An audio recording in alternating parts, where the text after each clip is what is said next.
നമസ്കാരം. പൊട്ടക്കണ്ണനാണേ. നമ്മുടെ ആന്റണി രാജു സാറിന്റെ അണ്ണന്റെ കാര്യം വലിയ പ്രശ്നമാണല്ലേ. വെറും ഒരു ജട്ടി കോടതിയിൽ നിന്ന് മോഷ്ടിച്ചതിനാണ് ആ പാവത്തിന്റെ MLA സ്ഥാനം വരെ പിടിച്ചു മേടിക്കുന്നത്. കഷ്ടം.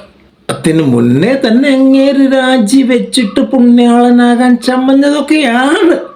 പക്ഷെ സമ്മതിച്ചില്ല. MLA സ്ഥാനം എടുത്ത് ദൂരെ കളഞ്ഞു. ലോകത്താദ്യമായിട്ടായിരിക്കും ഇതുപോലെ ഒരു ജട്ടി കാരണം MLA സ്ഥാനം നഷ്ടപ്പെടുന്നത്. ആ നിലയ്ക്ക് ഒരു ഗിന്നസ് റെക്കോർഡ് അണ്ണന് മാത്രം സ്വന്തമാണ് എന്ന് വേണമെങ്കിൽ പറയാം. ഈ ജട്ടിക്കള്ളൻ, ജട്ടിക്കള്ളൻ എന്ന് ഞാൻ വിളിച്ചതല്ല കേട്ടോ.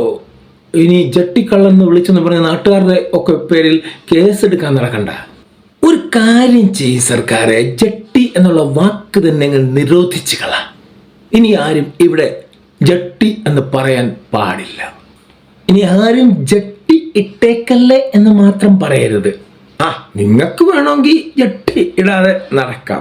പക്ഷെ ശ്രദ്ധിക്കണം, ഈ വോട്ടൊക്കെ ചോദിക്കാൻ വേണ്ടിയിട്ട് നാട്ടിലോട്ട് ഇറങ്ങുമ്പോൾ തിളക്കത്തിലെ ദിലീപിനേക്കായി കഷ്ടമായിട്ടുള്ള പട്ടികളാണ് നാട്ടിൽ മുഴുവൻ. അവര് മുണ്ടും പറിച്ചുകൊണ്ടങ്ങ് ഓടും. അപ്പം നേതാക്കന്മാരുടെ നാണവും പോകും, മാനവും പോകും.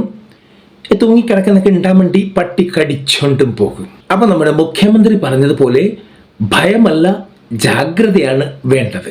പൊട്ടക്കണ്ണനെ സബ്സ്ക്രൈബ് ചെയ്യാൻ മറക്കരുത് കേട്ടോ.